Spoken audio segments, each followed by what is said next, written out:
Bro, please. So we are going to start, and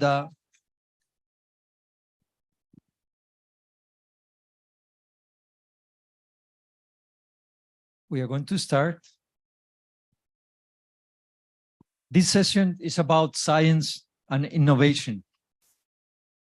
And we want to hear from indigenous youth. Very often scientists don't listen to indigenous youth. But of course, there cannot be innovation without indigenous youth. You are the present, but you're also the future. So how can we make sure that when we talked about science and innovation, we do it incorporating indigenous youth? And this is going to be at the heart of what we are going to be discussing today, all of us. We want to generate policy recommendations in this session, coming from the hearts of indigenous youth. And we will like that the ambassadors, we will like that the FAO colleagues, we will like that the scientists do listen to see how these can be incorporated in our work to make science inclusive. And this is something that recurrently indigenous youth are telling us. We want to have ideas and suggestions on how the global campaign, My Food Vision, that was launched by indigenous youth in 2022, can support moving forward in terms of innovation and science, but again, with indigenous youth at the center. And we would like to have proposals, and we would like also to hear from the distinguished delegates at the inner circle on how you can ensure that indigenous youth will be incorporated in your work and that their views will be taken into account, respected, and incorporated in the way forward. So without any more further ado, I want to pass the microphone to Ismahan El-Wafi. She's the FAO chief scientist, and she has been a supporter of indigenous youth since she arrived to FAO. And we are very honored to have you with us. Good morning, Ismahan. Thank you very much, John. Good morning to everybody. Sabah al-khair, buenos dias, bonjour. I'm sorry, I don't know that the Chinese and the Russian one, the indigenous languages, which is much more richer than the languages we know today. If we think about indigenous languages, I know we are thousands and thousands of them. I'm originally from Morocco, but I'm also Canadian. And in Morocco, we have many languages and many communities that are the people that own the land, the people that started the country. Same thing in Canada, we have the indigenous people, and I'm very happy we have the ambassador with us here. And it's really a pleasure. As Jon said, I'm a believer that you can't grow without your roots. And as soon as you let your root go away, you lose yourself. That's where we have huge identity issues and identity problems in our youth sometimes. So it's beautiful to be all together, but it's very good that we have each one of us their own history, their own strength, their own origin, their own language, that really give us the uniqueness that the Creator gave us. So we are not copy-paste of each other. Each one of us has something from within that makes that person unique. And even if we are 8 billion people, we are 8 billion unique people that can make huge impact. So it's really my pleasure today to join you here on this third day of the UN Global Indigenous Youth Forum. This week has already been incredibly productive. And it is truly inspiring to see so many people around here and to see the stand fully full. And believe me, when we are in the other rooms, we also smell the scents. So the smell of the wood makes you everywhere in this building. Particularly in Sheikh Zayed, there is always the smell very strong, and we could see the fume. So in harmony with the UN Global Indigenous Youth Forum, the team of the FAO Science Innovation Forum that also take place this week and started yesterday afternoon, it's Science and Innovation for Climate Action. This shows how seriously FAO takes the potential of science and innovation as a key enabler of the action we need to take for a food secure future for all, leaving no one behind.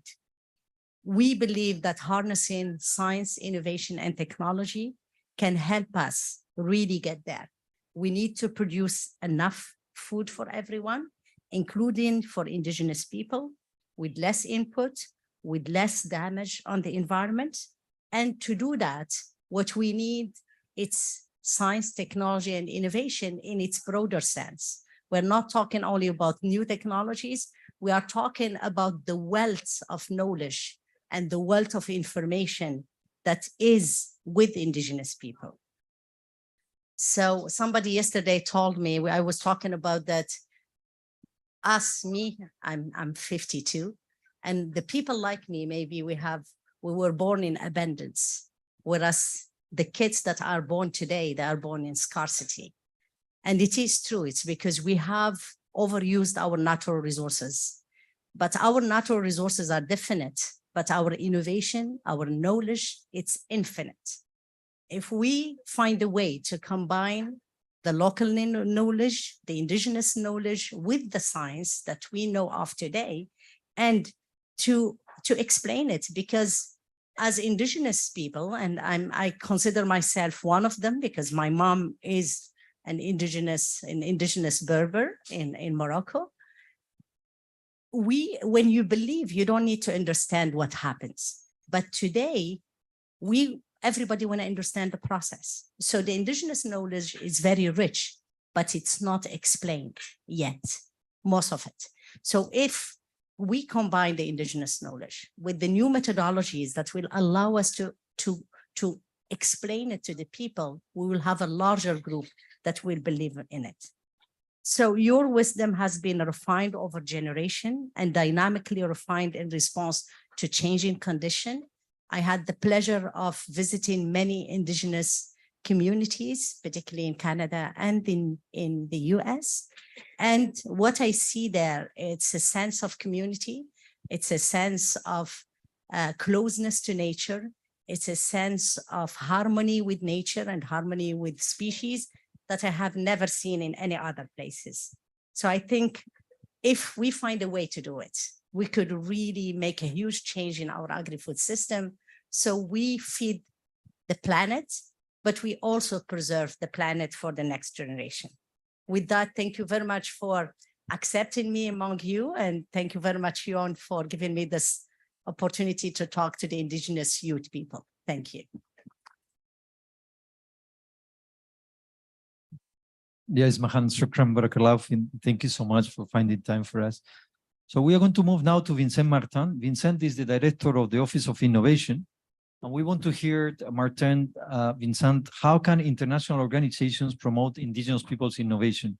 And also, since you are here in the inner circle, we want to understand why everybody thinks of innovation like technology and why they don't look at indigenous peoples who have put together systems of knowledge that have lasted more than 50,000 years.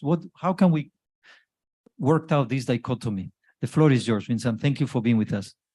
Thank you. Thank you so much, Jon, for the invitation. I'm very glad to be with you this morning. First of all, yes, so my name is Vincent Martin. I've just taken this position 7 months ago, so it's still quite recent. But before that, I was in the field. I was in Asia, I was in Africa, and I was visiting all these different parts of the planet and interacting with community, local community, indigenous people. And I could realize the importance of this knowledge and the importance of integrating this knowledge in our way of thinking, in the way we want to transform agri-food systems. So I've got a very practical experience of interacting with these communities and leveraging this knowledge and using it as a driver for innovation. As soon as I took up my position here, I heard messages from member countries, from colleagues saying, oh, but innovation is very much exactly what Jon was saying. Innovation is very much digital, it's very much technological. Why is that? And I say, it's not at all. And I'm representing a new phase of innovation, I hope, meaning that we embrace innovation from its very broad spectrum. We believe that innovation is not just technological, it's not just institutional, it's social, it's financial, it's cultural. And that's really something that I'm promoting so much with the support of Isman, because it is written in our science and innovation strategy that was developed and finalized last year. It is very clearly said. Now we need to communicate about it. And this is where science communication comes in, which Isman is promoting so much, and communicating just not on science itself, but on innovation, on local knowledge, on indigenous knowledge. So I hope that maybe in a year's time, in 2 years' time, we will not be asked this question, is innovation just technological? I hope we won't hear that anymore, and that it will become just natural to say innovation is everywhere, and innovation is at the intersection of local knowledge and new technologies. It's an intersection of culture, traditions, and science. And if you are able to bring that together, you are innovative and you can change the world, because that's the only way. By bringing the two together, this is the only way to transform agri-food system in a sustainable way. Sustainable here is extremely important because we can transform them in any ways if we wish. But if we want to have efficient, sustainable food systems, we need to bring tradition, culture together with what is the latest information and knowledge on science. So that's really something that is very dear to our heart in the Office of Innovation, in the Chief Scientist Office, and we would like to promote it as much as we can. And we are here today to listen to you, to hear you, and to capture this information and this knowledge. Now I'm going to give you a few examples where we are already pretty much engaged that I've seen when I was in countries, working in different countries in Asia and Africa, and then something that is coming up and that where we would like to capture this knowledge. A few things where I think FAO is doing quite good is, first one is the Globally Agriculture Heritage System initiative. This GIAS, as we call it, I've seen it in many different parts of the world, as an objective or really capturing century-old or 1,000-years-old practices from different communities, from indigenous culture, and give them visibility and make sure that we keep them, we preserve them. So this is a program that maybe it has 10 years of existence. I can't remember exactly how many years, but maybe 10 years, it's growing. And the idea is to have more and more sites around the world that really capture this traditional knowledge, make it visible. And by making it visible, giving it resources, that's a way also of preserving it. So that's something we are already doing, which I think is very important for capturing this traditional knowledge and indigenous knowledge. The second thing I wanted to mention is on the side, it's not FAO doing it, but as international organization, we need to work very closely with coalitions, with movements that are promoting that. And I have this experience where I participated to a huge slow food conference organized in China a few years back in Chengdu. And you had this representation of all the culture, all the culinary culture, all the traditions in terms of food represented in this place, and promoting the concept of biodiversity, of preserving our ancestral knowledge on food, on cooking practices, and so on and so forth. And I think FAO really has to continue this kind of partnerships with, it could be slow food, but it could be other kind of coalitions. And then the last one I wanted to mention is something more for the future. We are, together with Isman, we are building an initiative which is called Agri-Food System Technology and Innovation Outlook. Agri-Food System Technology and Innovation Outlook, ATIO.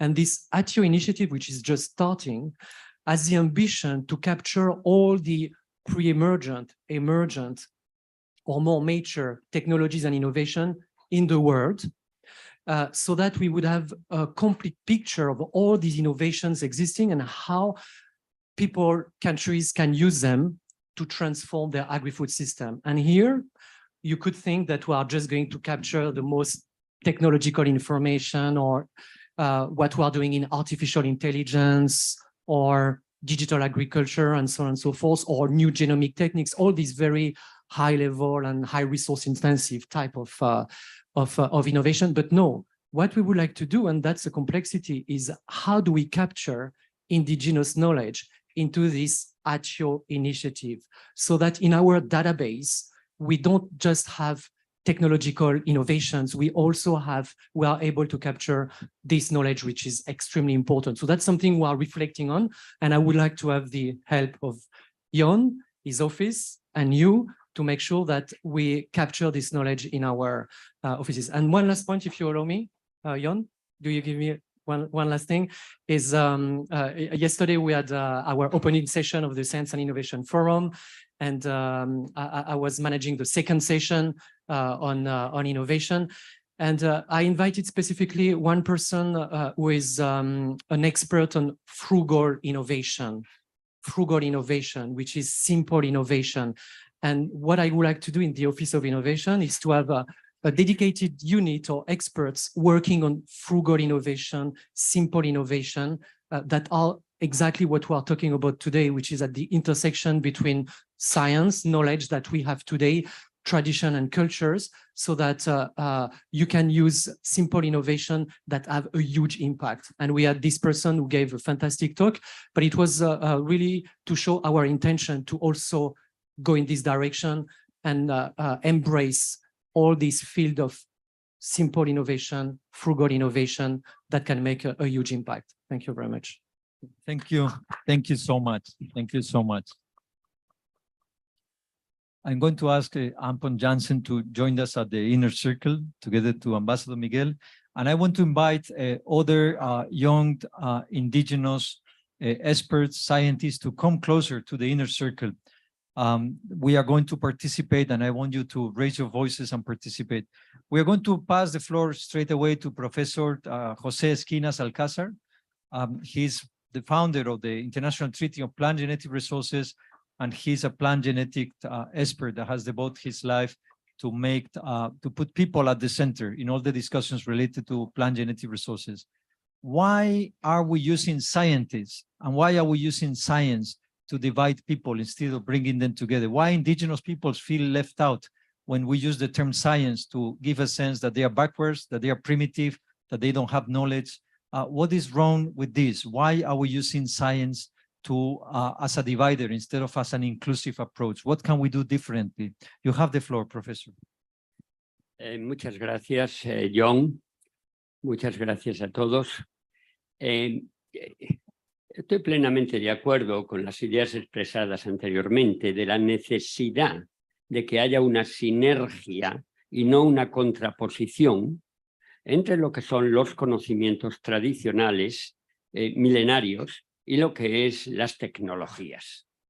Sin embargo, no siempre es fácil. Los conocimientos tradicionales están basados en la innovación para la subsistencia. No se trata de pequeñas ramas del conocimiento en las que avanzamos en una dirección u otra. Se trata de un sistema complejo en el que todo está interrelacionado y está basado en una o unas culturas también milenarias y la adaptación a un medio ambiente local. Sin embargo, nuestra ciencia en general avanza en direcciones en las que se simplifica de alguna manera. Se trata de uniformar. La propia digitalización va en sentido de uniformar, de dar recetas universales, y tenemos que ser muy cuidadosos con ello. Los conocimientos orales, que son realmente la base de los conocimientos tradicionales, son complejos de entender. Y el gran reto que tenemos los científicos es entender que esos conocimientos no son solo información, sino que está basado en el desarrollo de tecnologías locales, con una ciencia que es la ciencia de la naturaleza, que es una ciencia local. Pero además es tan importante en estos momentos en que en algunos sentidos nuestra manera de pensar nos está enfrentando a la naturaleza. Y por eso es que los pueblos indígenas, a pesar de todas las adversidades que han tenido a lo largo de milenios y siguen teniendo, subsisten. Esta es la cosa importante. Si han subsistido es porque han sido capaces de llegar a nuestros días, mientras que nosotros estamos cometiendo un suicidio colectivo. Repito, eso no quiere decir que una cosa sea necesariamente opuesta a la otra. Muchas veces hay cosas que no entendemos. Como ha habido a lo largo de la historia tantas cosas, incluido que la Tierra giraba alrededor del Sol, que no se entendían. Y se mataba a quienes lo pensaban porque era absurdo, o que la Tierra era plana o no era plana. Hoy sabemos científicamente que eso es así. Muchas veces esa falta de fe, esa falta de confianza en los conocimientos indígenas no son ni más ni menos que la medida de nuestra propia ignorancia. Quizás la ciencia mañana nos va a demostrar que algunas cosas que hoy llamamos magia, llamamos intuición, no es magia e intuición, es una serie de conocimientos asimilados que se han internalizado en el individuo y en la comunidad y que actúen en consecuencia. Y no les pidan muchas veces, bueno, pero explicarme por qué. Puede que no lo sepan. Son conocimientos ancestrales y complejos. El gran reto nuestro es entenderlos. Dicho eso, preguntaba John cómo se puede, las organizaciones internacionales, yo pienso principalmente en la FAO, que es a la que más conozco, pueden apoyar el desarrollo y promover las innovaciones. Hay muchos métodos, usted ha dicho algunos hace un momentito, y yo no me voy a detener mucho en ellos porque están en todas partes. Pero aquí hay un riesgo muy importante. Si esos sistemas de incentivar las innovaciones entran en conflicto con esas raíces de las que tú hablabas, si entran en conflicto con las culturas locales, podemos terminar tratando de ayudar, podemos terminar destruyendo esas culturas locales. Y honestamente, con toda claridad, estoy pasando, por ejemplo, los derechos de propiedad intelectual, que son individuales, y que significa no compartir, que es lo que ustedes hacen como base de su cultura, sino apropiarse. Todo lo que en este sentido signifique apropiarse y no compartir es peligroso. Es peligroso y se está cayendo en esa trampa, desgraciadamente a mi juicio. ¿Qué podemos hacer para evitarlo? Yo propondría dos cosas importantes, una a corto plazo, otra a largo plazo o medio. Te hablaba del largo plazo, me parece, sí. A corto plazo hay una serie de mecanismos tradicionales de muchos pueblos indígenas para incentivar los conocimientos y para desarrollarlos más. Yo recuerdo en el caso en una visita en Bolivia, en la zona de Agroyungas, como todos los años hay un día, que además coincide con el día de la Pachamama, en que los agricultores vienen hay una feria de la biodiversidad. Cada agricultor trae su fruto mejor, trae su fruto más adaptado, trae su innovación de ese año, trae sus conocimientos de ese año, y hay una especie de concurso, y aquel que gana el concurso para cada especie se tiene el respeto de toda la comunidad durante todo el año. Después ese fruto se le da de comer a la madre tierra, y la madre tierra, agradecida, produce muchas plantas parecidas a esa. Es curioso, esas plantas se distribuyen en la comunidad, están haciendo mejora genética por selección, pero hay una condición que nosotros en Occidente no tenemos en cuenta. No está permitido sustituir sus variedades tradicionales por esta nueva que tiene características más positivas en algunos aspectos. Tiene que mezclarlas. Esa es otra gran diferencia. El avance sí, el promover innovaciones, pero paso a paso, porque si fracasa, se ha sustituido la variedad, que es lo que estamos haciendo. Por eso la pérdida de la biodiversidad en Occidente, lo que has matado ya es esa diversidad para siempre. Por lo tanto, lo de mezclarlo permite la mejora y al mismo tiempo la conservación de todo lo que ha sido seleccionando a lo largo de milenios.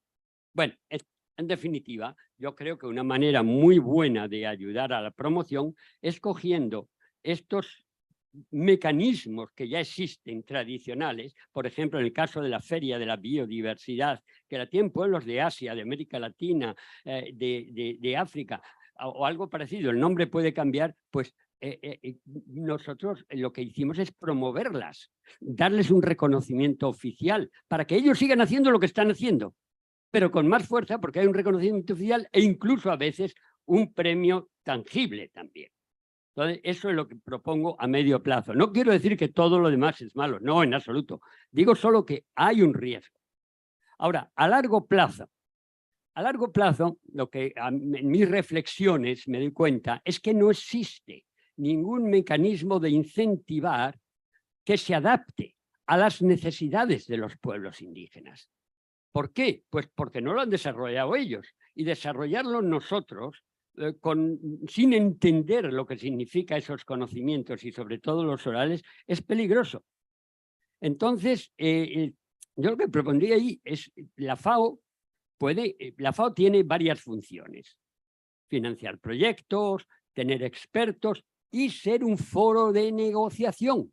Es que ese mecanismo que nos pueda permitir a todos avanzar en esa dirección, pero sobre todo a ustedes, que la FAO actúe de foro de negociaciones, como se hace también con los países, para que ustedes puedan desarrollar ese tipo de mecanismo adaptado a sus necesidades. Es lo que está ocurriendo ahora mismo aquí, pero de una manera más metódica. Por ejemplo, yo he estado pensando en el caso de la biodiversidad agrícola, estaba pensando en un posible protocolo, un acuerdo jurídico. Ustedes han desarrollado con éxito en los últimos decenios el UNDRIP, la Declaración Universal sobre los Derechos de los Pueblos Indígenas, y la han negociado ustedes. Por eso es un éxito, por eso se adapta a sus necesidades. Bien, pues en línea con el UNDRIP se podría desarrollar este protocolo, este acuerdo, que se aplica específicamente a los recursos genéticos de los pueblos indígenas y a la biodiversidad de los pueblos indígenas. Y la FAO contribuye con el foro y financiando las reuniones que sea necesario, que hay mecanismos para ello. En este protocolo, bueno, no sé ya, vale, es igual. En este protocolo, mirad, para que veáis exactamente con un ejemplo de lo que estoy hablando. Cuando se desarrolló el convenio de diversidad biológica, se dieron cuenta de que no se adaptaba a las necesidades de la producción agrícola, no se adaptaba. Y entonces lo que se hizo fue, se pidió incluso allí en la convenio de diversidad biológica, que la FAO desarrollase un protocolo para el convenio que fuera vinculante, como el convenio, y que estuviera adaptado a la agricultura. De hecho, ese protocolo luego no se llamó protocolo, se llamó Tratado Internacional de Recursos Fitogenéticos.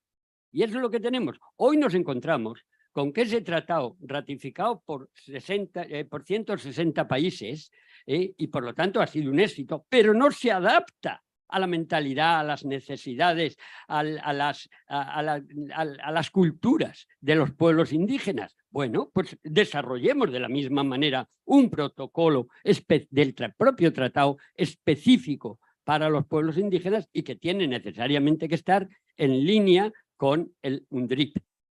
Esta es mi propuesta a medio y largo plazo.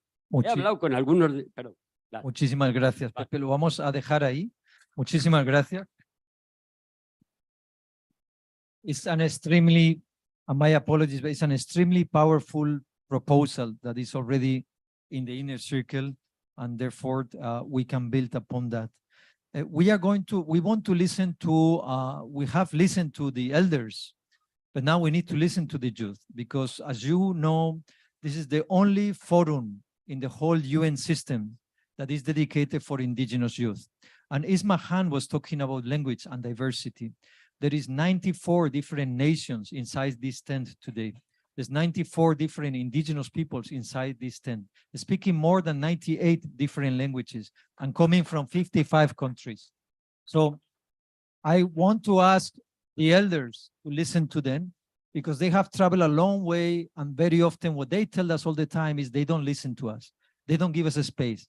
They don't allow us to convey how we want to see the future of our children. So I want to make sure that please you stay and listen to them, and that we give them the space, which is what we are here for. And FAO is extremely honored to host the UN Global Indigenous Youth Forum. We have a small video, so I'm going to ask our colleagues to play a video called Faith Keeper Orion Lions, and it's The Ice is Melting. And then we are going to pass the floor to Sabrina, to Jack, to Silvana, to Derek, to Nels, and also to Ampon Jansen, who has joined us in the inner circle. And I want to ask other indigenous youth scientists and experts to join us closer to the inner circle so that we can expand the floor and we can expand the discussion. We want to listen to you, and it's very important to have your views. Ci siamo?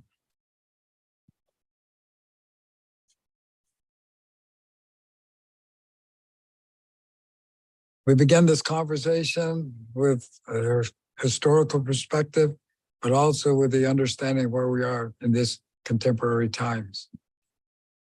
We're in a very, very serious situation. And we're sending out an alarm. We're sending out an alert. We were told that when this whole earth begins to deteriorate, there's going to be certain signals that will alert you to the degradation. And the first one was the acceleration of the winds. They said, watch the winds. When the winds start to accelerate, you're in a downgrade. And they said, and how people treat their children. Watch how people treat their children. When they abuse and misuse the children, you're in a downgrade. You don't have to go far to see. So 7 billion people, soon to be 8, soon to be 9, and we're caught in nature's law of compound. 1950, 2.5 billion people in the world. That's 64 years ago. And today, 64 years later, we have 7 billion people. That's a problem. That's a compound action that you're not controlling. And so we've created what they call a global warming, a situation where carbon has got into the air to such an extent now that it's impacted the very system that supports this whole planetary system. You've impacted a system. Now, what's the result of that carbon? What is the result of that? Toxic gases that we're releasing is that it too is compounding. And so it's causing the ice to melt. And the ice is melting very fast. There was a great writer, name was Hemingway, and he wrote a story about the snows of Kilimanjaro. There's no snow there anymore. It's gone. And you would think that that would concern people. You would think that they would be concerned that the ice is melting so fast. The waters are rising, and we're experiencing really change, severe change. You're not going to fix that. There's no screwdriver, there's no wrench, there's no instruments going to fix that. It's only the conduct of the people working with nature and its own laws that will bring that back into any kind of a peaceful, comprehensive way of life.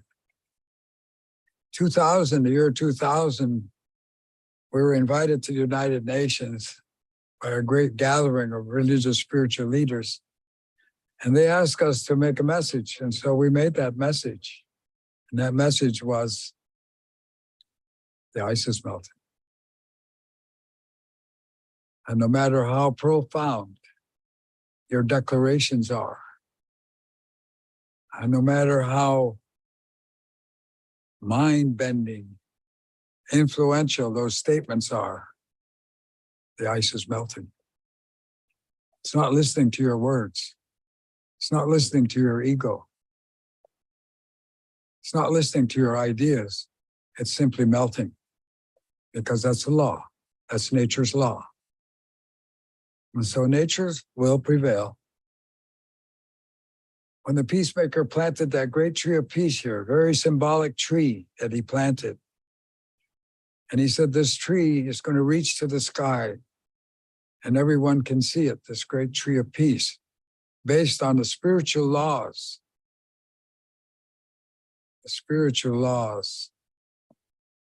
of creation. And he said to our leaders and all the people, he said, never challenge those laws because you will not prevail. That's good instruction, but something that we don't listen to and something that we haven't done.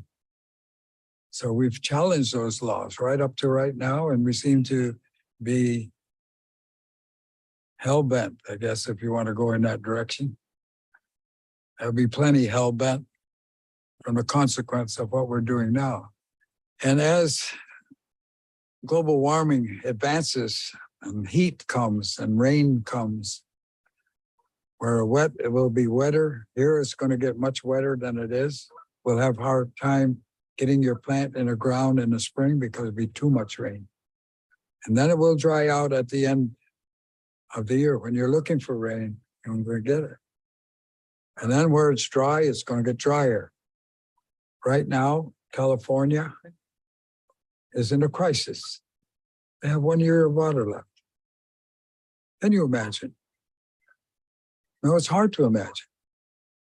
Here is the most brilliant, as they tell us, technologically smart people in the world running out of water and being surprised by it. And, oh, how come we're running out of water? You know, what happened?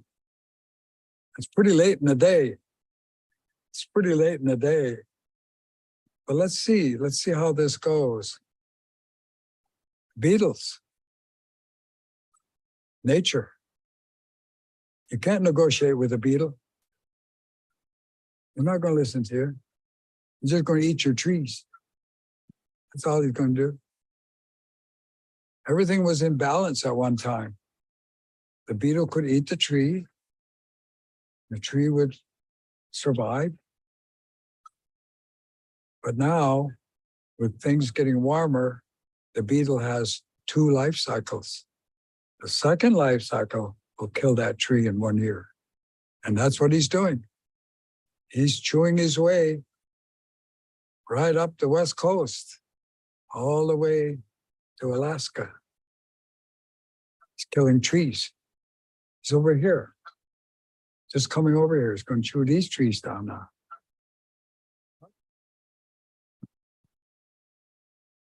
Thank you so much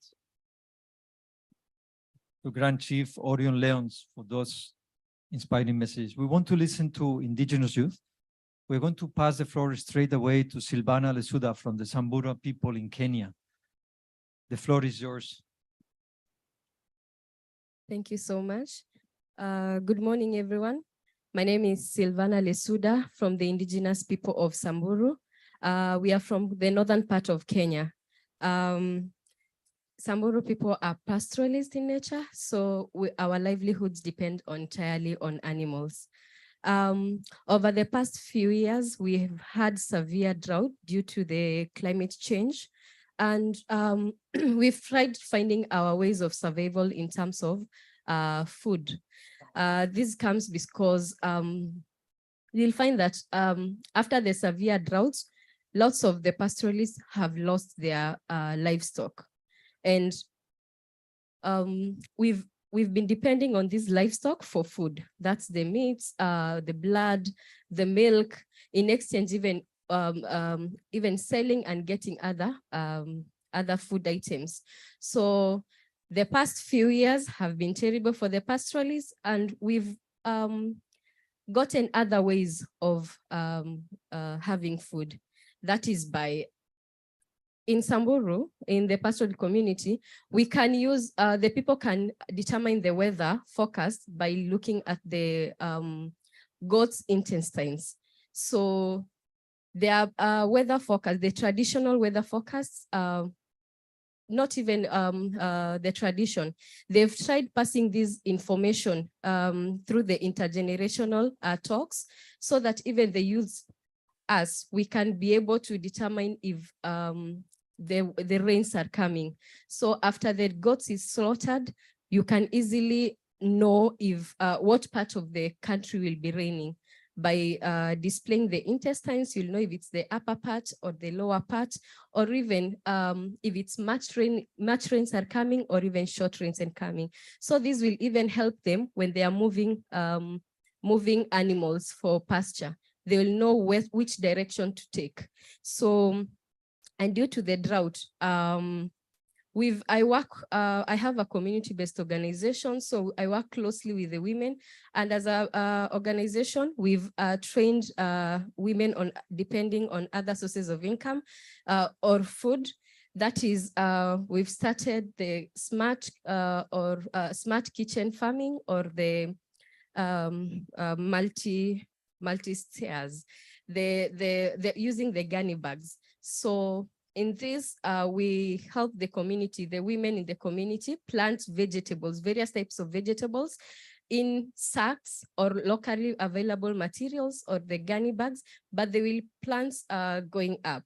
This is because we come from an arid and semi-arid area where we really can't plow land or have or do large farming. We'll just do the small kitchen ones that can be able to water it. So in these small kitchen gardens, the women or the youths will be able to go to the water sources and come water the small farms, the small kitchen garden, which will be able to feed them, and even they can sell some of the produce to get other food items. We teach them on how to recycle water, because at times most of the places we are not close to the water points. So with the water that is used during the day, even in washing utensils, we can be able to recycle it by mixing it with ash, and then store it overnight, and then the next day you sieve it, and then they can use it for the garden again, instead of them walking for a far distance, getting water and coming to water it again. We also use the organic manure. We are pastoralists, so we have the waste from the animals are locally available, and the women and the community people use that in their produce. We also use the locally available organic pesticide control. We have lots of aloe vera that grows in the wild. We don't plant them, but they are just available in the homesteads in the wild. There are just lots of it.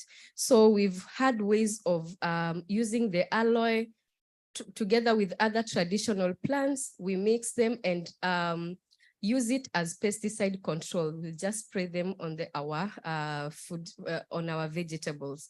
We also plant, we were educated on planting onions in between the vegetables, so that they can also control the pesticides from getting in the vegetables.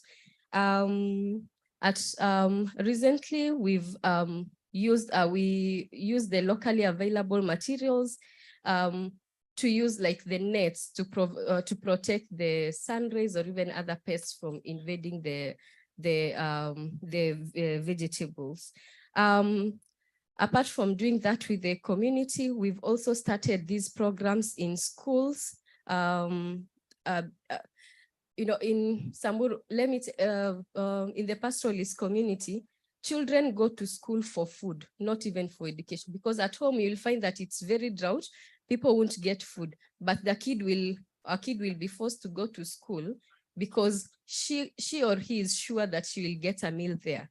So planting vegetables in school and making kids, like, you adopt a vegetable, make them water it every day so that they don't die, but it's also a way of feeding them. Malnutrition is very high.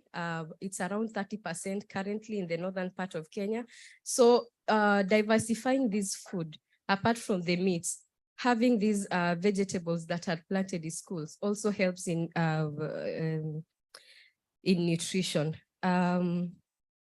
However, we also continue to preserve our culture by keeping our animals. So when we read the weather forecast from the goats instance, we can be able to tell the community if it's time to restock the animals or it's time for them to sell the animals. When the rains are coming, they restock back. But when there is drought, we encourage them to sell so that they cannot have loss of animals. And also when it's almost drought, when they are we slaughter animals, and then there are ways of preserving it. That is by smoking the meat, and also which can stay 2 months without. We don't have refrigerators, but we know how to preserve our meat. And we call for inclusion of young people in things like conflict resolution and ways of preserving our indigenous food systems. Thank you so much, my sister. Thank you, Sabrina. Thank you so much, Silvana. And yesterday we had the African night, so Silvana was a power on that evening. Thank you so much, Silvana. Thank you. So we are going to move from the Africa to the Pacific, and I want to pass the floor to Sabrina Sulai Mahuka, who is going to tell us about a unique fish monitoring system. The floor is yours. Talofa lava. My name is Sabrina Sulai Mahuka. I come from the village of Pango Pango, the island of Tutuila, the territory of American Samoa. Today, I'm fortunate to be here, and I'm very humbled to be able to sit in this circle. Just because, from my understanding, there's not a lot of knowledge globally about my community. Most people, when I've been introducing myself to, I've had to repeat the name of my island probably 3 or 4 times. And there's a lot of confusion about my people and about my community. And today we're talking about the fishing monitoring system. And so the American Samoa people, we derive, our ancestors are sea wayfarers, we are fishermen, we are farmers. And so a majority of our livelihoods depend on the wealth and the growth of our environment. And as we noted in the video, the ice is melting, the ice is melting, the ice is melting. We are heavily impacted at an exponential level, and there's been a gargantuan negative effect on our lands and our oceans. The ice is melting. We're already facing a large amount of sea level rise. Just last year, there were king tides, and we couldn't even commute from one village to the next because we only have one road. And cars were literally being washed off the shore because of the sea level rise. With our fishing, we can see less and less of the harvest because our coral reefs are dying. When we're talking about global warming, we're not talking about the future, we're not talking about tomorrow, we're talking about today, we're talking about yesterday, because it's already happening and our communities are already affected. What we've seen is that, like I mentioned before, our communities are heavily reliant on fisheries and farming, and little by little, we're not seeing the economic growth that we should be having, because these are our oceans, and we are probably the fewest contributors to climate change, but we have the heaviest impact. And that's only going to happen, the change is not going to happen unless people like big organizations like FAO or other organizations actually listen and invite more Indigenous people to the table. And I'm not just saying where they're inviting us and they're talking about Indigenous communities. What I want to see is that they're having action to support and elevate and amplify what communities are doing already. Yeah. An example of this is that when I was sitting here in the audience, there was a Youth for Climate Global Advisory Committee that was occurring simultaneously in another room. And it was specifically for the Asia and Pacific region. And now please understand, I am also part Asian, so I also respect my brothers and sisters from that community, but we are not the same. Asia is not the same as the Pacific. And unfortunately, in that room, there was zero representation of Pacific people. How can we make policies about the Pacific without the Pacific?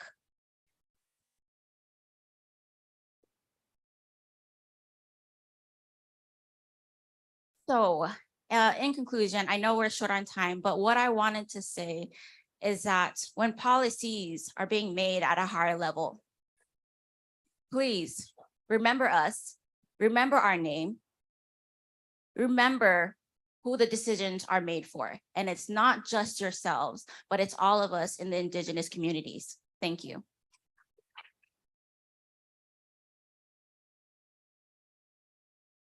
Thank you so much, Sabrina. It's always a pleasure to listen to you. I have here my sister, Elisa Mandu, from the Melanesian people in Vanuatu. And she is a visa sister, a transit visa sister, because transit visas are destroying the world. She had a visa to come to Italy, and yet we didn't know if she was going to come because of borders, immigration. Even with her visa and her paperwork, almost we lost her. So we are very honored to give you the floor. Come closer to the inner circle, my sister, and the floor is yours. Thank you for having traveled from so far. We want to listen to you, and your voices are very important to us. Thank you so much, Elisa. Thank you, Jan. Tolonuwa Kemindul. Hello, everyone. My name is Elisa Mondo. I am from the Melanesian people in Vanuatu, specifically from the Aya community tribe, Indigenous community tribe.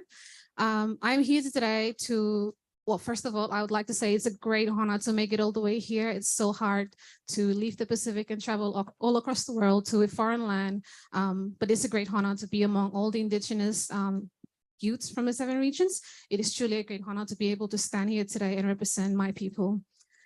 So today I've been asked to talk a little bit about the work that I do and how Indigenous youths can support Indigenous communities in terms of climate change and how we can support communities to fight against climate change.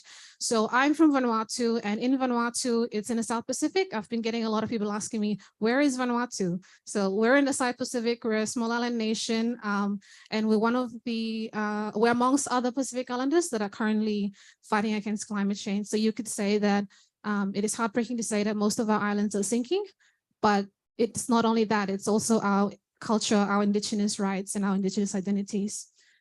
So in Vanuatu alone, we have 145 Indigenous communities. So for a small island nation, we have a lot of Indigenous tribes within our nation alone. So my work mainly involves supporting Indigenous communities in mitigating issues that affect one of the biggest issues, which is climate change for our country. Having firsthand experience of seeing how climate change has affected our Indigenous communities is at times very devastating for us.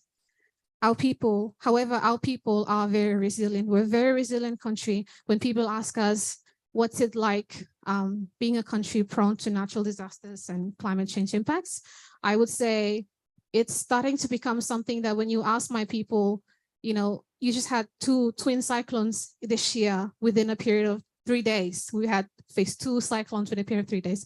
We lost our homes, our vegetations, and the sea level rise has started coming up and start coming very, inland. That's affecting our crops and our land. When you ask people that say, oh, we're used to it by now, but that's actually not a good thing to hear because we're losing a lot of our Indigenous and cultural ways. So as a country that has been facing climate change impacts,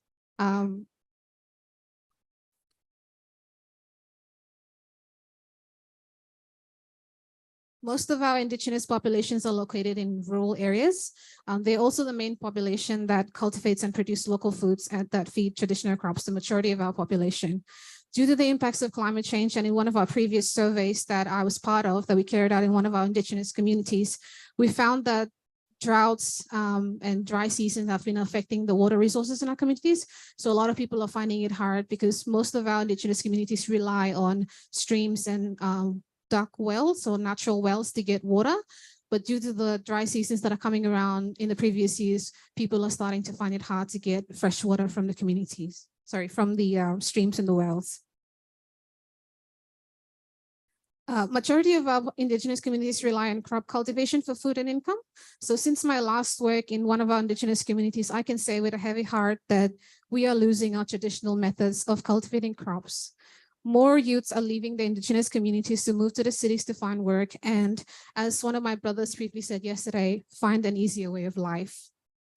And I say this because we need our indigenous youths to fight against the impacts of climate change. Currently, more and more of our people are traveling to bigger countries, especially Vanuatu, to work for the RSC scheme. And our youths make up majority of our population. So recently, we've been working with youths to campaign for climate change mitigations in the indigenous communities. We've had support from our government and organization on supporting more indigenous communities to practice more backyard gardening. And slowly we're starting to have other NGOs come in to talk about food preservations. I'd just like to say that our indigenous youths are the key holders to ensuring our cultural practices and customs are kept and passed on from generation to generation. So currently we are encouraging more youths. We're working with more youths to practice slow food preparations. Due to climate change, we really need initiatives and approaches that will actually help us to preserve not just our culture, but also a way of food and cultivating our land, because we're starting to lose, the seasons are starting to change. So it's starting to get harder for indigenous communities to ensure that the crops that we mainly rely on are cultivated in their rightful seasons.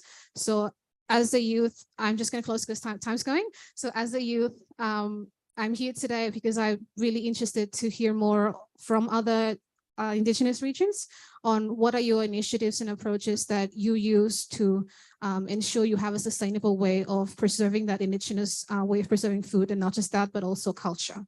Thank you. Let's give a big round to Elisa that made it from Vanuatu despite immigration offices. Elisa, we are so happy that you are with us here, and your message resonates very strongly in our hearts. So we want to move now to another visa brother, and he's our brother from Derek James Mess, Yucatec Maya. It was a miracle to get you here. We got you at 12 at night, and it was thanks to one of our colleagues that basically screamed to the immigration authorities to tell them that you had your visa. Yes. We are so happy, and we know that you are going to tell us about seed banks and traditional seed preservation. The floor is yours. Thank you for being with us. Let's give a round.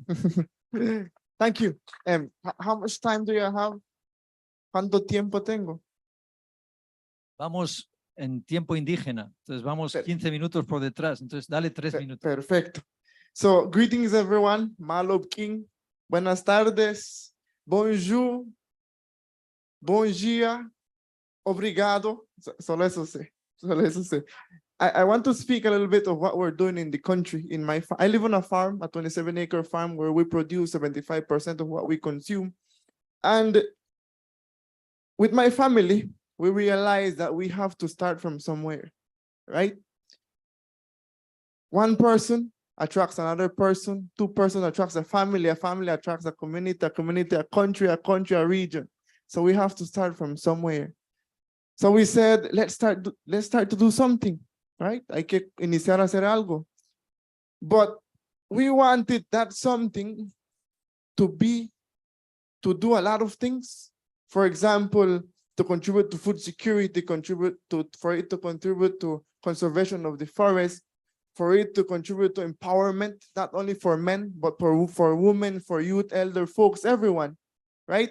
We wanted it to conserve our culture and tradition and our natural seeds, and we said, what can it be, right? We started brainstorming. Someone said, why don't we do a hardware? Someone said, why don't we do a grocery shop? Someone even said, why don't we do marijuana edibles, right? Until finally, someone said, but we have that something right in our backyard, right? We said, what is it? They said, coffee. So we introduced coffee in 2003. They said, Derek, estás loco. You're crazy. Coffee doesn't grow in Belize. We don't have the climate. We don't have the elevation, right? So we started doing coffee, and our future plan is to germinate 25,000 plants of coffee keeping the tradition and our culture. You might ask, but Derek, what's your culture, right? Our culture is, my grandfather said, Derek, if you want to eat, cultivate. Our tradition is to have your medicinal plants, your fruit trees, your ground crops, your chickens, all over. So we didn't change anything. We just introduced it. The long-term plan is to give coffee to the farmers, right? For them to bring back the forest, but not only to bring back the forest, but to bring back the forest with something that's going to benefit them. For example, we're going to give them their fruit trees. We're going to give them coffee plants, sorry. So whenever they're waiting for coffee, they're going to be eating their mangoes. They're going to be eating their bananas. They're going to be eating their oranges, their all those fruits. And when they harvest their coffee, we're going to buy it, we're going to process it, which contributes to income generation. To close off, I want to finish with a story, all right? We work with a lot of communities, thanks to an organization called Asikafok. We went to a community that, is 6 hours traveling, then you have to walk to 1 hour to get to the community. And, it's dirt floor, sticks, thatch roofing, leaf roofing. We asked for coffee. They said, they brought us coffee. Sadly, it was instant coffee. But they had plants in their backyard. So we said, what do you do with your coffee? They said, nothing. We said, now you know, we buy coffee. Carlos, whenever you have coffee, we buy coffee. We went back to the farm. A week later, the chairman called. They said, Derek, we have coffee. We went to the community the next day. We sat in the center of the community. A kid came in. He brought 2 pounds of coffee. A youth came in, brought 20 pounds of coffee. A woman came in, brought 20 pounds of coffee. We paid the mom. These communities are all family. We paid the mom cash. She looked at us and she said, wow, it's the first time I'm seeing that much money, right? In front of us. She said, this goes back to the farm, our culture and tradition. This goes to education. This goes towards our saving. This goes to buy grocery. We said, wow, it's more than coffee. Es más que café. Thank you. And also, I'm a president of a group of youths. We're working in the production of West Indies pepper, right? We keep our culture and tradition. In 1 acre, we're producing over 35,000 pounds of pepper. Involving technology, but without forgetting our cultural tradition. And we're adding value to peanuts with some farmers, but without changing their culture and tradition. Thank you. Thank you so much. Thank you so much, Derek. Again, we are so happy that you're here. We are going to pass the floor to Her Excellency Jacqueline Ann Fritzel, Ambassador and Permanent Representative of New Zealand, and to Her Excellency Mary Ellen Douglas Miller, the Permanent Representative of Australia to FAO. And we want to thank you for all the help you have given us with the transit visas. But before so doing, I would like to reflect already on a couple of proposals. One of them has been about making a protocol to ensure that plant genetic resources of indigenous peoples are protected and their heritage and their knowledge is respected and recognized. And the other one is one that the youth have been whispering these days, and is that one depends probably of us, Vincent and Ismahan, and is that they would like to have a small committee of indigenous scientists working along the Science and Innovation Division and working along the innovation direction. They don't want to have technology and science as a divider against indigenous youth. And I'm sure that's something that is within our hands here in FAO, and we can perhaps reflect upon it. So instead of me talking about the indigenous youth will be talking about science and innovation, which is what we want to do in FAO. So let us pass straight away to Her Excellency Jacqueline Ann Fritzel, Ambassador and Permanent Representative of New Zealand. The floor is yours, Excellency. And thank you for being with us. New Zealand is one of the founding members of the Coalition of Indigenous Peoples Food Systems. So let us give a big round to New Zealand that has been supporting indigenous people since day one. Hello, geta to Vanuatu, talofa lava, Samoa, Bula, Malo, Kirana, to our other Pacific friends here. Thank you, Sabrina, for reminding us all of how important it is to hear a Pacific voice. I want to say tēnā koutou, tēnā koutou, tēnā koutou katoa, which is a greeting in te reo Māori. I am speaking in te reo out of respect, but also because I feel language really matters because it tells us a lot about our values. There are ideas and concepts that are in te reo that have no translation in English. And they are at the heart of some of the thinking that underpins what Indigenous peoples have to offer to the world. Can I give you an example? In Aotearoa, New Zealand, there is a term in te reo Māori, kaitiakitanga. Kaitiakitanga, as I said, that's one of these terms that doesn't have an English translation exactly, but it means a deep kinship between the natural world and people. And it is about managing the environment for future generations as guardians and as protectors. And when you put kaitiakitanga at the center of your thinking, it changes everything, because you're no longer thinking about this week's production or what's going to happen in the next year. You are thinking about the very, very long term. I am going to just mention two things quickly, because to be honest, I am more interested in hearing from youth here today. The two things I wanted to mention were just a couple of quick examples that I thought might give life to some of the ideas we've already heard. We heard earlier about how important it was to have policies that support Indigenous peoples. And I wanted to tell you about one that I think demonstrates this. There is a national policy statement on freshwater management in New Zealand called Te Manao Te Wai. Now, what is special about this is that it directs our regional councils to have a relationship with Māori and to give effect to the outcome of ensuring healthy water. Now, water that is this week's theme for World Food Day. So I thought this was a good example.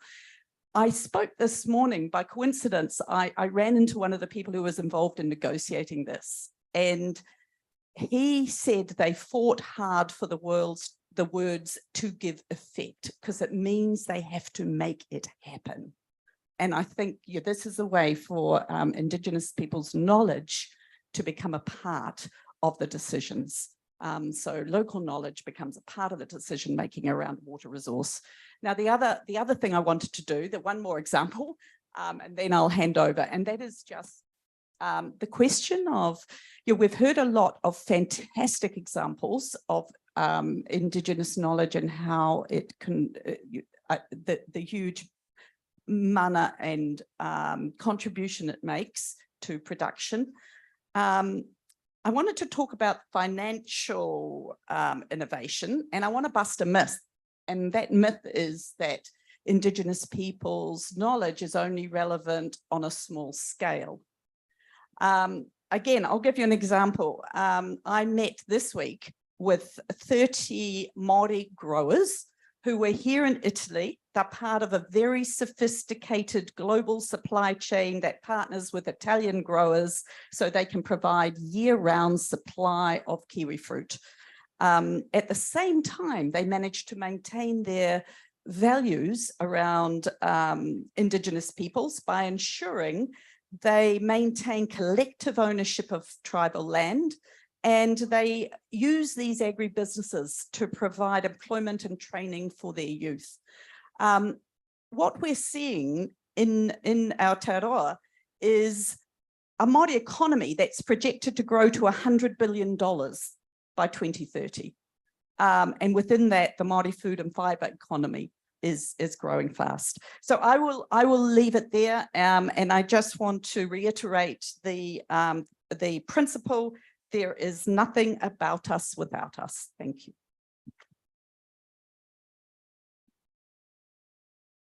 Thank you so much, Ambassador. Thank you so much, John. Thank you so much for inviting me to be part of this incredible event today. I mean, I can only second Jackie's remarks about wanting to hear more from the Indigenous youth yourselves. So I will also try and be brief, but to also recognize the presence of Indigenous young people, particularly from the Pacific. And I thank you both for your interventions. And I want to recognize any other Indigenous young people from the Pacific. Jackie and I both know that the Pacific is a long way from where many of these deliberations happen, and it's often very hard to hear those voices, and they couldn't be more critical. I'm going to be fairly quick too, because I think one of the questions John put to me to consider when I was participating in this was what inspires me about what I've heard today, and what about the efforts of Indigenous young people. And I want to pay tribute to the resilience of Indigenous young people and the determination of Indigenous youth to continue to fight and work and look for a better way and a better future for themselves and for their people. Many of you will know that Australia has had a setback in relation to the rights of Indigenous people in our country. It's not the result that we were hoping for as the government, but it is a setback only. It is not an indication of the importance of hearing these voices and understanding how Indigenous people must be heard and acknowledged in Australia. And I think that's, you know, very quickly a couple of things that I wanted to mention too. And I have to also echo Jackie's points about concepts that happen in Indigenous culture that don't have a direct translation into you know, perhaps, you know, white Australia. And Australia has a very diverse Indigenous peoples. As many of you would know, there's over 100 existing Aboriginal languages in Australia. There used to be more like 600. And sadly, many of those languages have been lost, but we still have that diversity of voices, and we need to ensure we protect what is left. But there's a concept in Central Australian Aboriginal communities called Napachi Napachi, which means you give and I give. And I think that is a very powerful representation of what Indigenous people continue to do over and over and again. They continue to give. They give knowledge, they give expertise, and they generously continue to do so in sometimes in situations where it doesn't feel that welcomed. But a couple of really quick examples from me as well. And I think the issue around climate change, so critical for so many, particularly in the Pacific. We see that as an existential event for Pacific Island people, but also for Aboriginal and Torres Strait Islander people in Australia. And indeed, you know, our national statement on climate change has acknowledged the role that First Nations people in Australia have. They've managed the climate in Australia for 60,000 years, and you know, have managed to maintain and stabilize the climate. Now we're seeing in the last 200 years, you know, the damage that's been done by human action.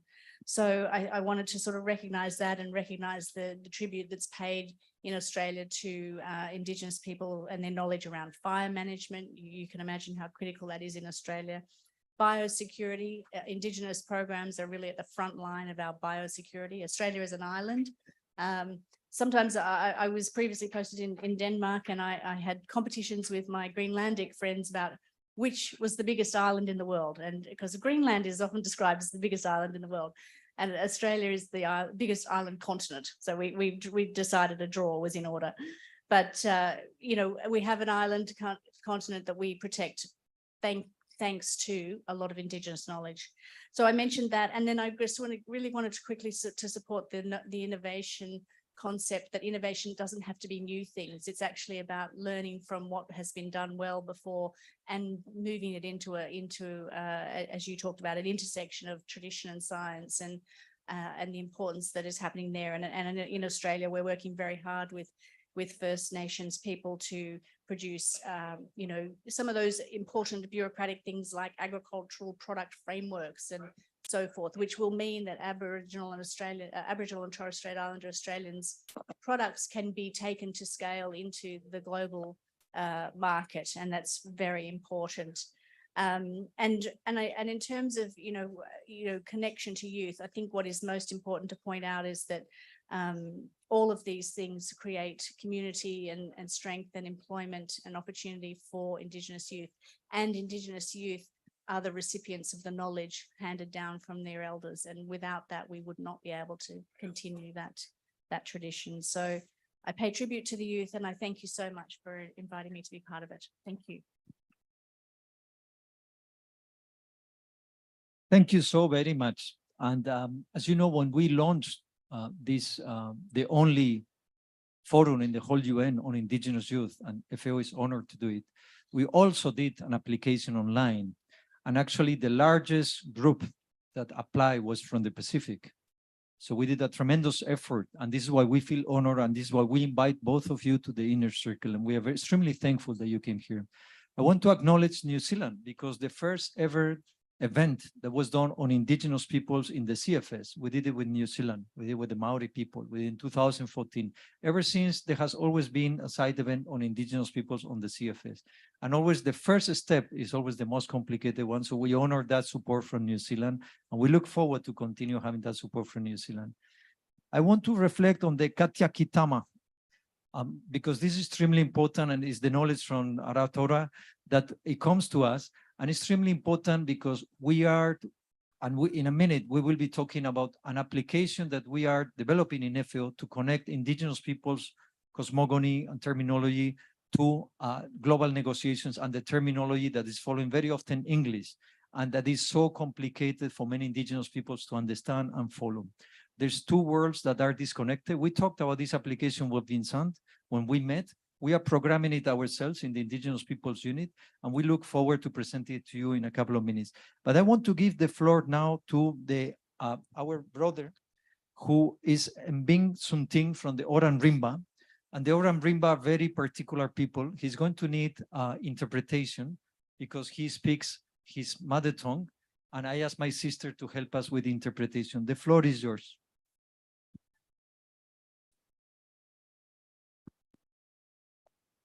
Baik, perkenalkan nama saya Mimbing, saya berasal dari Rimba, Indonesia. Saya salah satu pemuda yang berusia 19 saat ini, terlibat di tahun 2020. Saya pernah melakukan riset FAO di orang Rimba sendiri. Di saat itu saya menyadari betapa pentingnya mengetahui riset FAO di orang Rimba. Dan untung itu bagi saya belum sangat melepaskan dari pangan-pangan tradisional. Kami melakukan riset di waktu tahun 2020, sangat jauh minimnya pengetahuan generasi muda, pengetahuan lokal, berbasis pangan dan sebagainya. Lalu kami membuat sebuah modul untuk kurikulum kontekstual yang memang kita menggunakan bahasa ibu, bahasa Rimba, untuk mengangkat pangan atau pengetahuan yang mulai punah di komunitas orang Rimba. Nah, di 2021 kami tidak memuaskan dengan upaya yang kami lakukan. Kami membuat sistem peta, membuat peta poligon pangan-pangan tradisional, dan juga buat film untuk kampanye agar suara kami masyarakat adat itu didengarkan oleh pemerintah. Namun untuk saat ini pemerintah belum menghargai pengetahuan tradisional. Nah, ini menjadi pertanyaan kami sebagai komunitas adat. PBB sudah mengeluarkan undang-undang masyarakat adat di tepat yang dibilang bahwa negara-negara mengakui dan menghormati nilai-nilai pengetahuan tradisional, sosial dan budaya dan ekonomi. Nah, maksud saya kami pengen tahu bahwa kalau kami masyarakat adat punya dasar hukum, kenapa tidak berlaku di tingkat provinsi, kabupaten, bahkan negara? Dan saya senang sekali ketemu teman-teman berbagai daerah di sini dan banyak sharing, banyak pengalaman. Harapan saya jangan pernah takut generasi muda itu. Kritislah karena kemenangan berawal dari kritis. Terima kasih. Terima kasih. Terima kasih. I will try to translate this quite long. So first, maybe introduce himself. He is 19. He is part of his organization in Orang Rimba community. For him, it was started in 2020 when the Orang Rimba works together with FAO doing research about their food system. And through this research, he learned, and also other of his friends learned, that there are so much things that they don't know, and it's very important. So from that research, he realized he have to learn more. Then he start to documenting the tradition, their knowledge, and then all of the knowledge they put it in a learning module for the children and youth for his community. And then after the research as well, he learned more things, like for example, using GPS to make mapping. And he said that this skill also helped him to documenting other resources. And he said it's very important. With his friends also, he make a movie. So the movie also like their reflection on their environment. And then what else? Sorry, apa lagi tadi? Buat film terus? Ya, buat film sebagai kampanye. Nah, tapi namun saat ini pemerintah belum melakukan. But he would like to ask as well, because now the UN we have already UNRIP, indigenous rights, but the implementation of these rights in the national level, and for him as well to the provincial level and to the district level, it's still very difficult. So the acknowledgement from the government they're still lacking of acknowledgement. And then he said that we have to fight, because victory or we will succeed if we are critical. So don't stop to be critical. So that's. Terima kasih. Terima kasih. Thank you so much. I'm going to pass the floor to Yongamya Ankang from the Naga people in India.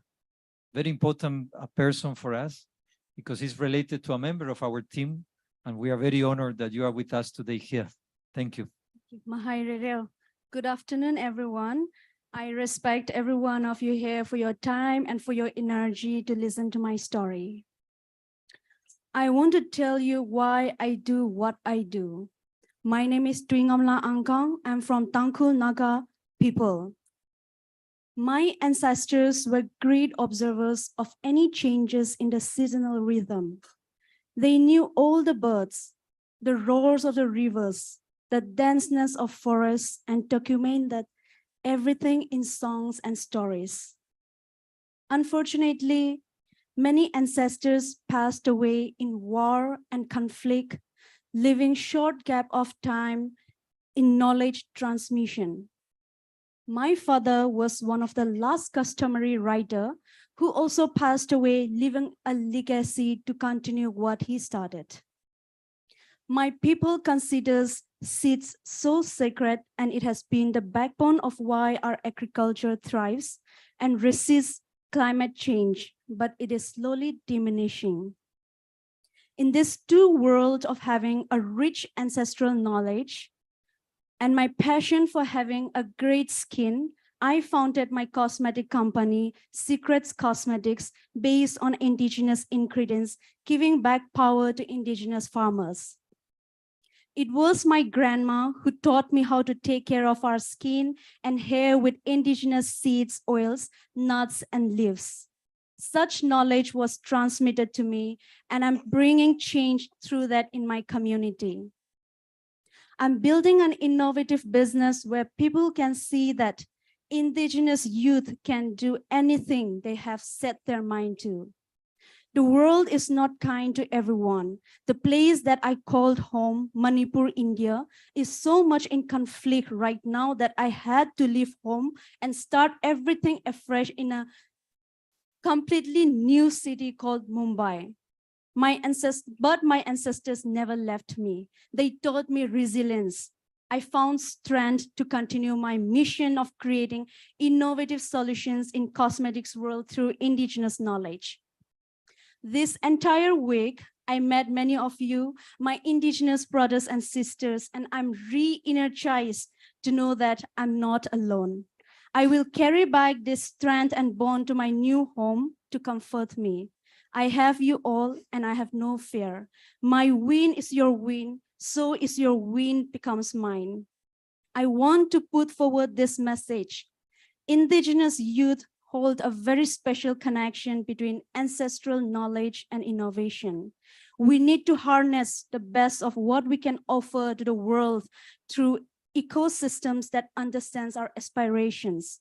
My skincare formulation have empowered many women to fall in love with their skin by embracing how skin health can bring confidence. I'm always in awe of the consumers I serve for their interest and support to indigenous peoples because my products are the testament of purity, clean ingredients, ethical sourcing without harming the planet, because that is how our ancestors taught me to live. Have a look at my product, and I know that my journey is going to the direction to ensure sustainability. Thank you so much.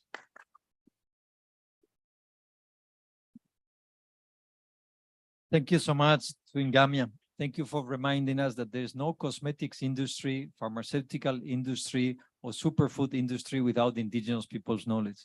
The question now is how do we retribute and how do we respect and stop biopiracy? Thank you so much for those words. We are going to pass now the floor to Ampon. Thank you for being in our inner circle. The floor is yours.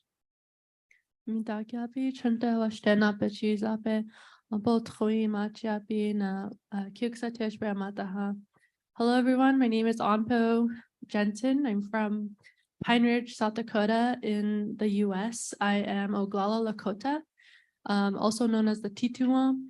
I am an environmental engineer, so I spent a lot of my years studying environmental engineering at Stanford University. And the reason why I did that was because I grew up traditional and learning about natural and spiritual laws amongst my people. And I got tired of this idea that we had to walk in two worlds to be successful.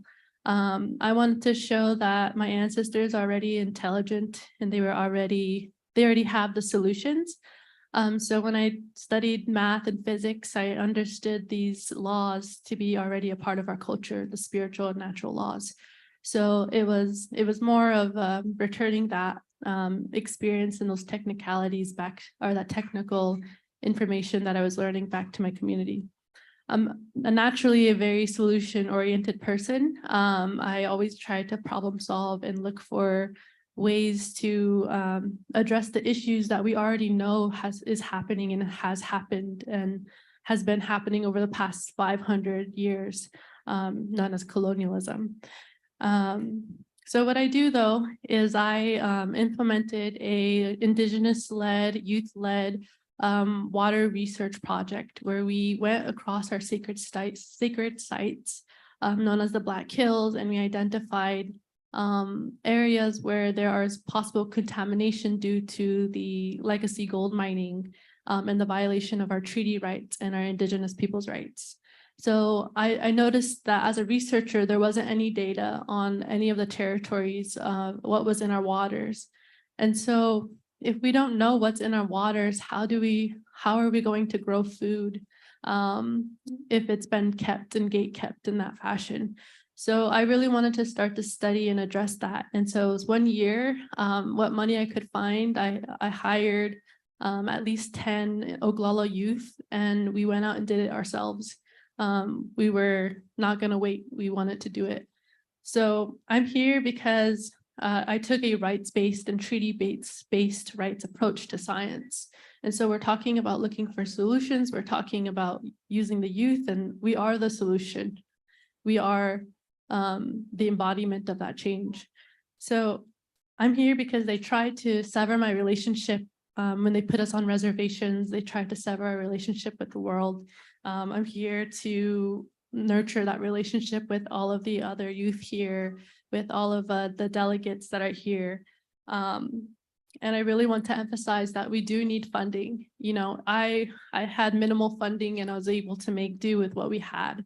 And I was able to hire interns and train my own people to do this type of science, this type of work. And I believe that's all.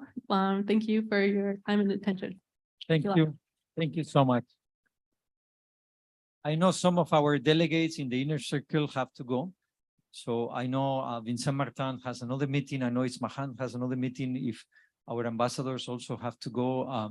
But I want to pass the floor to Ismahan. He requested 1 minute before leaving, and then we are going to continue. And I'm going to invite, coming to the inner circle, Javier Solá and Ia Vega Ortega to continue.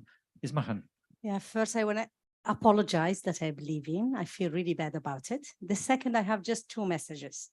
I want to tell you, young scientists, that in the Science and Innovation Strategy, as we were discussing it in 2021 and 22, we have the Indigenous Knowledge Central. And believe me, it's not only that all FAO employees believe in it and want it, it's also the permanent representative of the 194 countries. Everybody asks for it. So be assured that we believe in it. So we need to know just more about how could we do it, but we believe in it. The second point, as I saw the video of Chief Oren Lyon, I had the pleasure to go with him and visit his community on Adagan in Ithaca. And I remember he took me to see the bison, and we get close to the bison. And then he told me, he said, Ismahan, you are not afraid of them. I said, no, they're so beautiful. Can I get closer? Then he said to me, he said, Ismahan, you are an old soul. You are an old good soul. And that's the best compliment I had all my life. Thank you. I wish really he's 93 now, and I wish him all the best, and he's a voice that we will always remember. Thank you. And tonight we have Canada hosting a reception, and it's based around the importance of bison. So for those of you that would like to join. Vincent, I don't know if you want to say any last comment. We take note of the centrality of Indigenous peoples' knowledge in the strategy of FAO. As you know, it's very important to add the peoples after the Indigenous to avoid confusions. 1 minute, please. Yeah, very briefly, I was really inspired by all the stories I've been hearing. And just one word is we need to walk the talk of what we just discussed now. And we would like to see with Jan how we can put together this committee, right, on scientists from Indigenous people who can work with us to operationalize this part of the science and innovation strategy about Indigenous knowledge. So we have to make it happen. It has to happen in early 2024, and that's a commitment well taken. So this is a yes. So let's give a round to Vincent that just agreed to the Committee for Indigenous Youth Scientists. Thank you so much. So I want to invite Ian to the inner circle. Excellencies, if you want to stay, if you want to excuse yourself, thank you so much for your time. Let's give a round to the ambassadors of New Zealand and Australia that have been with us. Thank you so much. I want to invite Ian to the inner circle. I want to invite Javier Solá to the inner circle. And we are going to have two examples of technological applications that talked about some of the issues that we have discussed here today. I'm going to first pass the floor to Javier Solá to talk about terminology, and then to Ian Vega Ortega, and then we are going to move from Mexico to Mexico, and I'm going to ask our friend and ambassador and Excellency Miguel Garcia Winder to close the meeting for us. So please, Javier, run us through what you're doing, explain why it is important. Thank you, John. So my name is Javier Solá. I'm from Spain. It was very interesting to listen to the ambassador of New Zealand talk about communication, because communication for FAO with indigenous people is considered as an issue. It's very hard to understand each other. Even people of the same culture have a lot of problems understanding each other. So when we talk about cultures, it gets more complicated. And the cultures are far enough that many of the words that FAO uses for talking about development, talking about possible work with the communities, with indigenous communities, are terms that are very difficult and that are very exact. They mean what they want to mean, but they don't exist in many other languages. Sometimes you have terms in English like livelihoods that don't exist in Spanish, that don't exist in almost in any other language. So the Indigenous Peoples Unit decided that they wanted to work on improving communication. Think how they could innovate on improving communication. And trying to translate things doesn't work. We all know that doesn't work. So how can we communicate without translation? And the approach that they want to take is try to match concepts. The concepts that FAO is using for development, quite often they exist in many of the languages. If you talk about sustainability, maybe the word sustainability doesn't exist, but sustainability is at the heart of a lot of indigenous cultures. If you don't maintain the forest, there's no future. So the concepts are there. They might be not the exact concept, but the ideas are there. Can we match the terms used by FAO with concepts from the languages? Is it possible? And so we work together with them to try to define a process that would help us find these matches for the terms that are being used. And the process is a slow process. It's about first translating descriptions of the terms to the languages. Use simple words to translate what they are trying to say. And from then, do the work of finding these matching concepts. To try to follow this process and to find this innovative attempt to communicate, we developed an application, and it's not artificial intelligence. It's the opposite. It's an application that helps maintain what has been discussed, that stores information. If we translate a definition, it will be stored there. And it will be used to go to the next step, which is, for example, trying to find this match or equivalent. Yeah, please. So I'd like to show this to you very briefly. We were working together today with some friends that you know very well, with Atama Katama and Felix Tambunesha, his artistic name. And we were trying to use these to translate terms to their language, Dayak language. And it was very interesting, the process that we followed. No, first Atama translated using voice the description of the term land tenure. So if you can see, this is a bit far away. I have something here. I don't know if we could just show the whole screen. Okay, that's a bit easier.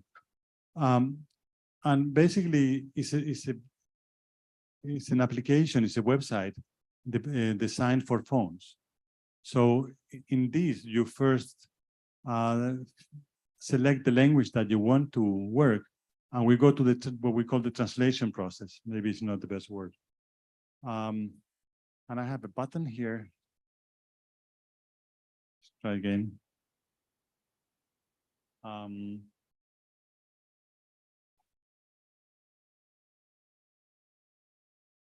Yeah, but it doesn't move. Okay. Oh, you have it. Your finger is much better than mine.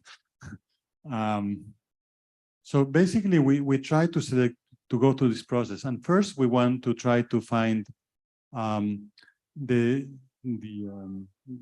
translate the description. We selected a term that is land tenure that was valuable to them, and we tried to follow this process for land tenure or tenure systems. And first we went to work on the description of this term. We talked for quite some time. We talked for quite some time, and it took time to understand each other, what we wanted to do. But finally, they understood what was the concept in their language that that matched land tenure. And for them, the concept was Yago Tanoh. And Yago Tanoh for them means protect the land. And they could not find a better match for tenure system as protect the land, because to them it means everything that is related to how you hold land, how you protect it from others, how you protect it from how you protect its sustainability. And that was their conclusion. And what we did was, again, the system allows us to work with voice or with text. The description of the term, they entered as voice because it was much easier. But then you move to different screens of the application, and where they can use this voice description to enter what they have found to be their best match for this term, Yago Tanoh. It was very interesting. We kept working with different terms, with the term biodiversity. And they came to the same conclusion. Biodiversity was also Yago Tanoh, protect the land. They could not separate these two terms as we had done on the application, because for them it was the same. Now, as the next step in this process, they will go back to their community and talk to the elders to see if this is their best understanding of this term. To us, this has been a successful small exercise that has helped us better understand the way they think about the land and the terms they use. It's still a long process to find all the terms related to whatever in the future conversations might be with them. But we have a process and we can move forward with this. This evening at 6:30, we will have a session on how to follow this process and how to use this application. I hope many of you can come and try to use this process to understand better how to communicate with FAO and with development partners. So everybody this evening here, 6:30. Thank you, John. Thank you so much, Javier. Let's give a round. I know that many of you are working with Javier to get your languages, your cosmogonies, your vision connected. to the terminology, to build those bridges of understanding that we were discussing earlier. We are going to move to Ian. Thank you so much. Ian, the floor is yours. Please tell us about the application you have programmed to support this UN Global Indigenous Youth Forum. Hello, everyone. Good afternoon. My name is Ian Vega, and I'm very honored to be here representing the Indigenous Mixed community of Mexico at this United Global Indigenous Youth Forum. Although I currently live in Jico, an urban environment where keeping your cultural identity alive is a constant challenge. Since I began my journey at university, I have been exploring the world of science to support my culture and identity. Immersing myself on the use of new technologies and innovation because contrary to what many believe, Indigenous people are innovators by nature. Our ability to innovate and adapt has allowed us to survive and adapt to multiple challenges over the centuries. In these spaces, I have noticed that I am one of the few Indigenous young people involved in technological development. But I'm sure that there are many other talented young people who can promote and develop relevant technologies, especially in the field of food and sustainability. The technology we call modern can always be combined with science and the knowledge of our people to find solutions to the problems we face. The advantage of getting involved in this process is the possibility of first addressing or immediate demands or needs within our communities, and second, the possibility of doing so with cultural sensitivity. Additionally, I am part of a global group called G2 Campus Expert, which brings together young technology leaders from around the world. This community has given me the opportunity to teach, workshop, and create opportunities for communities that are out located far from rural centers and lack access to technology developments. It's important that we recognize that the dominant food production system have contributed to environment degradation and have been detrimental to our indigenous communities. At a time when the climate crisis affects our communities and ecosystems, it's imperative that we ask research questions, both personality and quality, but we also bring solutions. Despite my academic focus is not on programming and technological development, I have taken on the challenge of acquiring new knowledge in this area to support the determination of my culture. For example, the mobile application that I have developed for this forum has had a significant impact avoiding the printing of more than 200 physical agendas, but also allowing us to connect and stay in touch. Because as many of us will recognize, we recognize that advancing of technology itself also has environmental implication, but we are all in an era where we must advance sustainable technologies, creating with indigenous youth to preserve and respect our communities and the planet.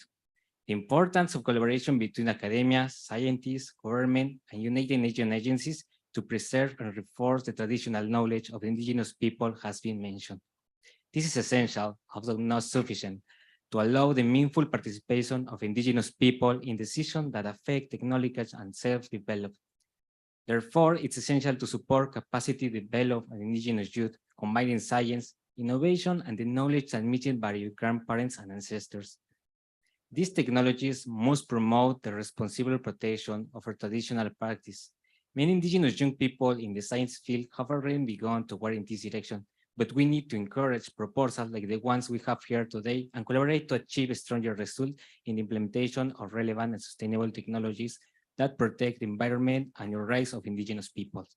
It's not easy a task to acquire, protect, and apply all this knowledge, but we must ensure that academia, research institutions, including FAO and WIPO, open opportunities for indigenous youth. We need investment and government support to learn how to develop technologies with a broader reach. This approach will not only reach our food and knowledge systems, but also self-aware culture, tradition, and identity. If more indigenous young people can access science and technology, the projects we implement will guarantee greater respect and commit to your traditions, knowledge, and indigenous peoples. It's crucial to advocate for government invest and create of opportunities so that indigenous youth can develop technologies that benefit our communities and the world as well. I appreciate your attention and support in this joint mission. Thank you. Thank you so much, Ian. I was checking on the food because I know all of you are hungry. but I still want to pass the floor to Lucia Nikolaeva from the Saka people in Russia for a 2-minute. She requested to be in the inner circle. She wanted to talk to us, and then we are going to pass to the closure with His Excellency Ambassador Miguel Garcia Winder. Lucia, 2 minutes, please. Thank you so much for being our inner circle. Hi, everyone. I want to tell about the impact of global warming on the melting of permafrost. My Saka people live in the coldest place in the Northern Hemisphere, an area of more than 3 million square kilometers in the northeastern part of Siberia of Russia, where permafrost is widespread, which can reach 1,800 meters deep into the ground. Since ancient times, my people have learned to live together with the harsh nature. We where in winter the air temperature reaches -60 degrees, and in summer +40 degrees. We have learned to use permafrost as a natural freezer, where we store meat, fish, and large pieces of ice cubes for the purest drinking water. We call this freezer blues. We dig a hole in the ground in the form of basement and put fresh meat, fish, and ice there in October, November, and all winter, spring, and until the end of summer, we can get frozen food from there. But due to global warming, permafrost has already begun its degradation. We are already noticing that the storage time of food in the blues is decreasing. Due to the melting of permafrost, the blues are flooded, the walls are collapsing, and people are left without fresh food for a long time. We already feel global warming with our skin for more than 50 years. Our forests have been burning in the summer without interruption, which further intensifies the melting of permafrost. The Earth is losing its long-term framework in the form of permafrost ice and subsiding. Huge craters are forming on the ground. Huge areas or suitable land are being lost, and this is already happening now. But in the walls of these craters, we find bones and even bodies of mammoths, woolly rhinoceros, and other extinct animals. On this forum, I was surprised by now similar our cultures and religions are most of the based on the prayer to the earth as mother. We treat nature and its components as animate objects. The way of life of indigenous peoples is the most environmental friendly. Being here has made me even more convinced that the global community needs to listen to indigenous people and reconsider their way of life. Thank you. Thank you so much, Spasiba. Ambassador Garcia Winder, thank you for staying with us until the end. We know how busy you are, but at the same time, we are very honored that you will help us to close this session before lunch. And we would like to know how can countries support that science and innovation include indigenous youth in your countries, but also in the UN and across the different institutions. The floor is yours. Thank you for being with us. Thank you, John. Good afternoon to everyone, to the very few braves that remain on the chairs. I assure you, the menu doesn't include well done smoke ambassador is not included in the menu. Allow me to start by story. Early one spring, the elder, the chief of an indigenous group died. And the elders got together, I'm assuming in a tent like this, to select the new chief. And the elders start talking about who they wanted to select. And finally, they select a young member of the tribe, probably in the 30s. And the only reason why they selected this chief is because he had a PhD in one of the most famous universities around the world. So he was all honored. He was the first PhD out of the community. And soon after the election, early in the spring, the elders asked him, one of the first tasks that you have as a chief is to tell us how much wood we need to collect for the winter. Is the winter going to be cold? Is the winter going to be mild? Or is the winter going to be very cold? He had a PhD training. He didn't know what to say, but on the safe side, he said, I think the winter is going to be relatively cold. Go out and collect wood. So the people of the group went out to collect wood. And in the meantime, because he knew about science, he went to the meteorological service of the community, of the city. And he asked this question to the community, to the meteorological service, said, how is the winter going to be? Is it going to be cold or is it going to be very cold? And the guy said, our models think that the winter is going to be cold. So he goes back to the tribe, to the group, have other meeting, and the elders ask him, should we continue to collect wood or should not continue to collect wood? Having the information that the winter is going to be cold, he said, collect more wood. And so the people go out to collect wood. And this iteration goes back and forth until the middle of the fall. And in the middle of the fall, the people were collecting wood like crazy.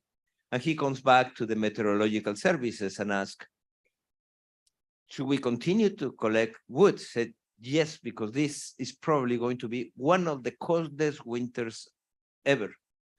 And he's astonished and asks the meteorological service, what type of models and technology do you use to predict the weather 4 months ahead of time? And the meteorologist in chief said, well, our models and technology allowed us to predict the weather only 3 weeks ahead of us. And they said, if you predict only the weather 3 weeks ahead of you, why are you telling me it's going to be very cold? They said, because the indigenous people have been living in this area for centuries and they collect wood and we are seeing them collect wood like crazy. So I am sure the weather is going to be very cold. And I say this story because innovation, science, and technology are key to the future, to the evolution of knowledge.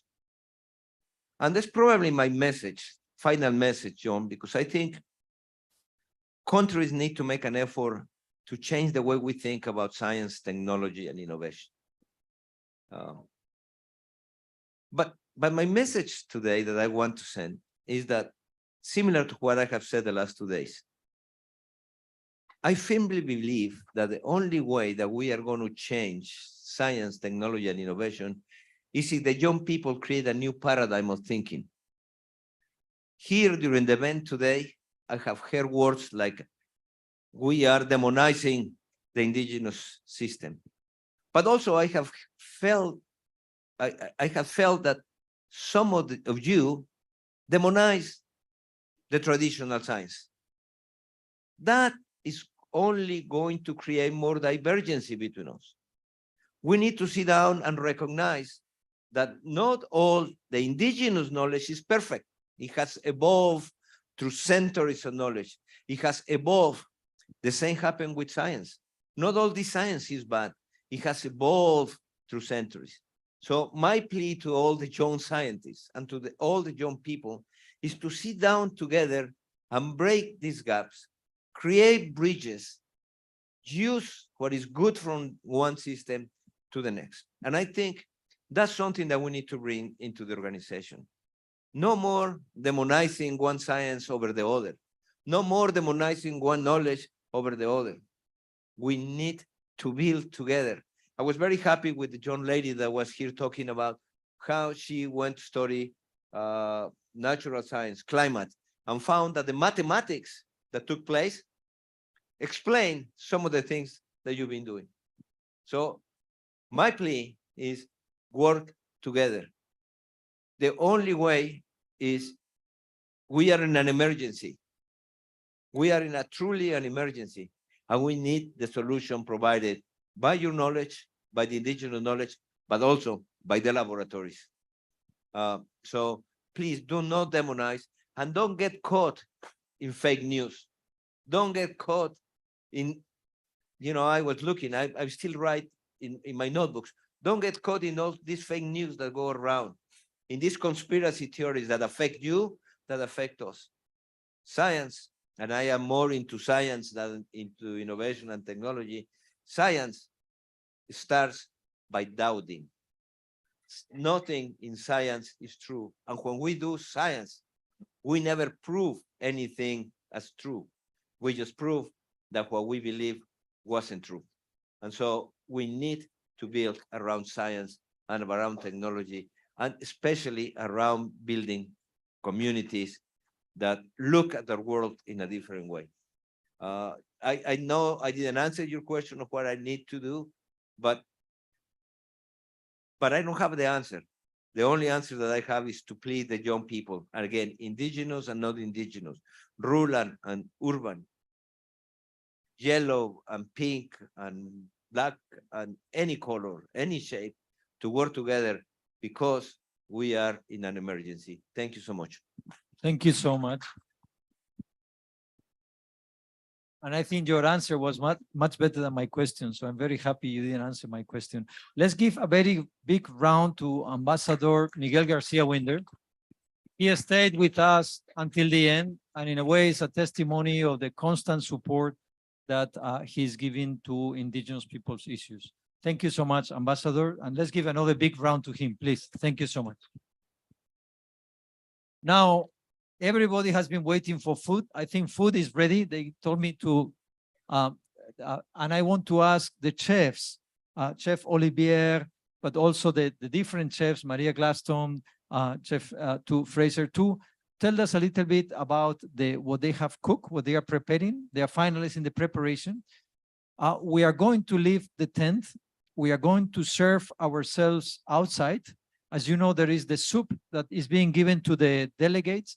And then Olivier is going to tell you what he has been cooking. Olivier is part of the family. He was with us last year. We are going to serve the food outside in this table. So after the presentation of the food, I need all of you to go and help yourself, find your food. And then afterwards, the side event is going to start straight away.